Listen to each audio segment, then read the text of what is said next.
Men, let's talk about the silent killer in many long-term marriages, the withholding of intimacy. Maybe you felt it.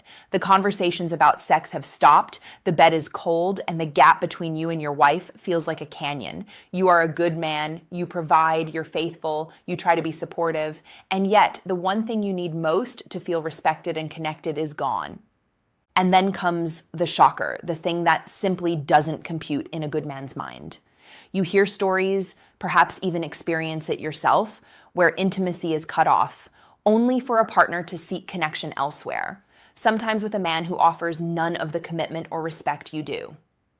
Your honest question is, if sex, for a woman, is supposed to be about trust, connection, and respect, how can that trust and connection be brutally cut off from the man she vowed to love, only to be offered freely to someone who has no history or commitment?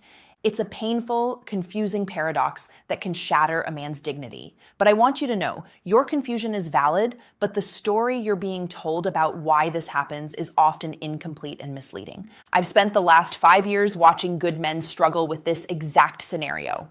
We're going to dive deep into the real reasons this dynamic emerges and, more importantly, how you reclaim your power and self-respect. Not by fixing her, but by fiercely focusing on your own health and dignity.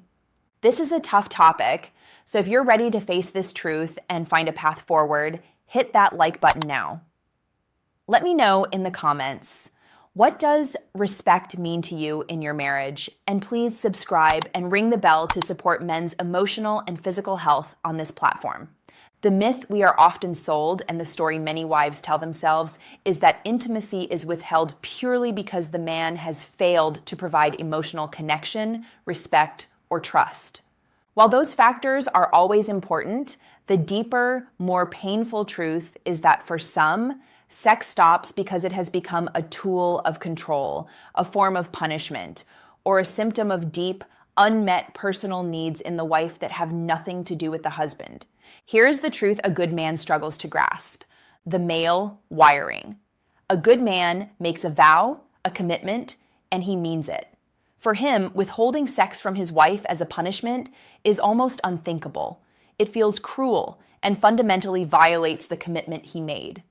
The female mechanism in this context: when a partner is unhappy for internal reasons, often related to their own life choices, unrealistic expectations, or lack of personal fulfillment, it's far easier to externalize the blame onto the closest source, the husband. Biologically, when a woman feels deeply entitled, unhappy, or unfulfilled, her stress hormones, cortisol, are high. The nervous system focuses on fight or flight, making the oxytocin-driven connection of intimacy nearly impossible. She may feel miserable, and in her emotional delusion, she cuts off the source of potential comfort, the husband, as a way to punish the perceived source of her unhappiness. Emotionally, this often stems from a self-centric perspective, where the partner married with the expectation that the husband was responsible for her happiness. When he inevitably fails to live up to this moving goalpost, sex is cut off, not as a reflection of lack of respect for him, but as an expression of her own internal hurt and victimhood. It is incredibly selfish, but it happens. Practically, this turns sex from an act of loving connection into a power currency. It becomes something she can use to control the emotional climate of the marriage, a way to signal dissatisfaction without actually taking responsibility for her own happiness. The trust, connection, and respect have been killed, not by the husband's inadequacy, but by the partner's internal inability to own her feelings and choices. A good man must understand this. The withdrawal of intimacy is often not a reflection of your worth. It is a reflection of your partner's internal disarray and lack of self-ownership. In my 5 years of practice focusing on men's health, I've seen the devastating impact of this dynamic. The man is left emasculated, confused, and profoundly disrespected. The core issue here is the erosion of the man's dignity.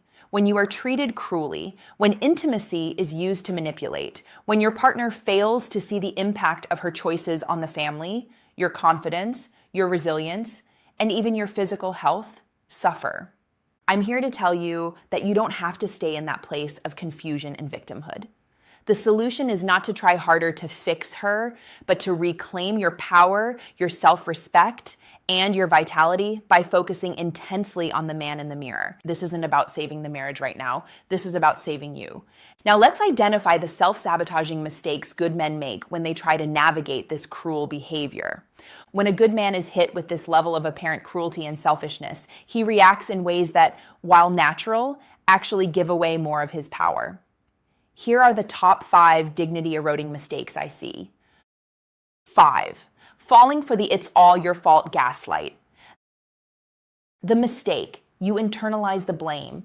You believe her narrative that your failure to communicate, your inability to make her happy, or your emotional shortcomings are the sole reasons for the withholding. Biologically, accepting the blame floods your system with cortisol.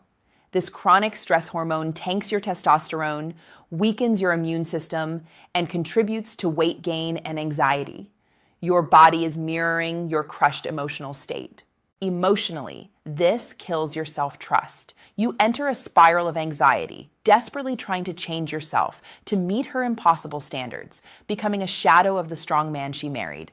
Practically, by accepting full blame, you give away 100% of your power. You put yourself in a one-down position where you are forever begging for validation that will never come because the problem isn't truly about you. The next mistake completely undermines your reputation with your children and friends. It's about how you seek comfort. 4th, winging it in the marriage without a personal operating system.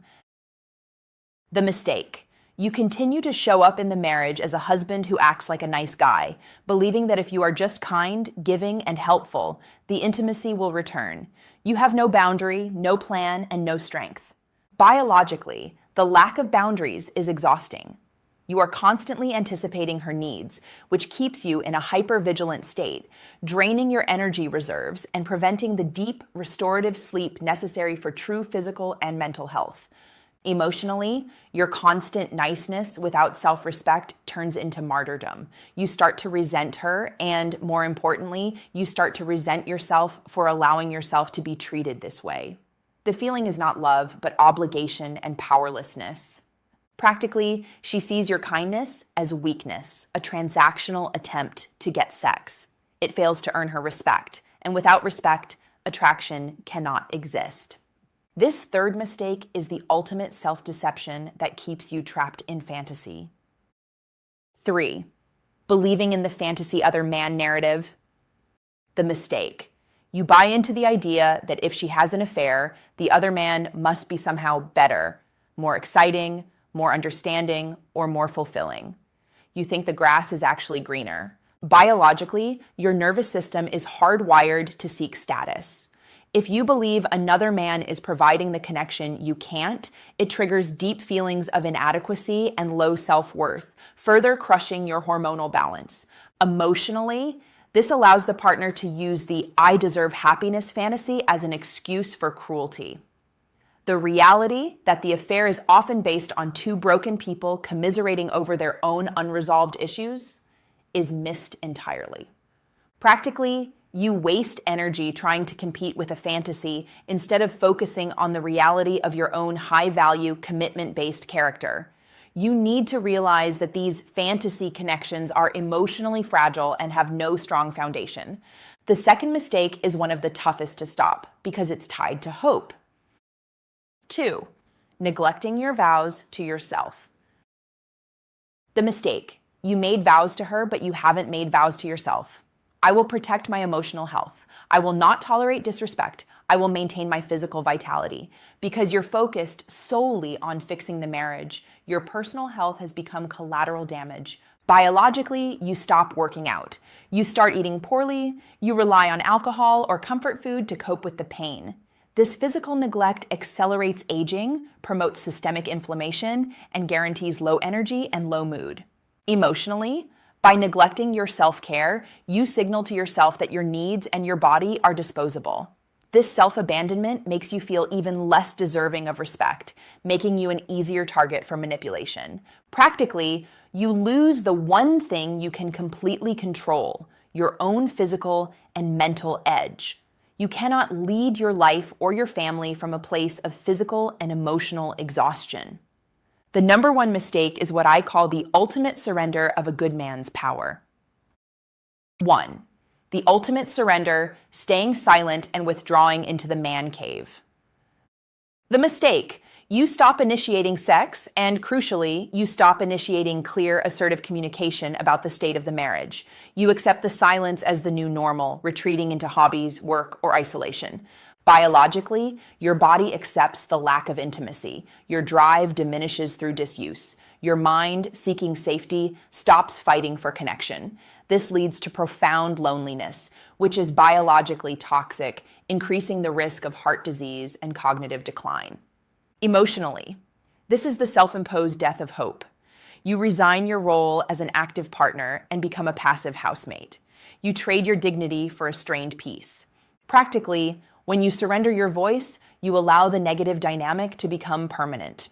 You teach your partner that her unacceptable behavior has no consequence, which reinforces her power and confirms your fear that you are, in fact, disposable. A man of integrity must speak the truth, even if it is uncomfortable. The path forward is not about winning a fight. It's about establishing a framework of self-respect. Here are 3 steps to get you back on track to be the strong, confident man you are. 1. The dignity check. Redefine your boundaries. The plan. Define the line for yourself. You must decide what behavior you will and will not accept in your marriage, regardless of the outcome. The commitment. Sit down, alone, and write down a list of non-negotiable self-respect boundaries, e.g., I will not be manipulated, I will not tolerate cruel language, I will speak my truth with integrity. The goal. The boundary is for you. It's about how you react, not how she acts. This creates a solid, unmoving foundation of self-worth that no external force can shake. This inner strength is the most attractive and respectful thing you can cultivate. 2. The testosterone turnaround, health as a weapon. The plan. Aggressively pursue your physical health, not to attract her, but to empower yourself. What to do? Get your testosterone and general metabolic panel checked. Commit to intense resistance training, lifting weights 4 times a week. Focus on lean protein and cut out processed sugars. The biological impact. This is a direct investment in your mood, energy, muscle mass, and mental clarity. High vitality is intrinsically linked to confidence. As you reclaim your health, you physically and mentally become less susceptible to emotional manipulation. 3. The communication of strength. Use I statements for clarity. The plan. Communicate your reality to your partner, not to complain, but to clarify the state of the relationship without blame. What to say, assertively. I am no longer comfortable with the level of emotional distance and lack of intimacy in this relationship. I feel disconnected, and I believe we need a path forward to health, or we need to look at what's next. I am committed to being a healthy man, and I need a marriage that supports that. The goal.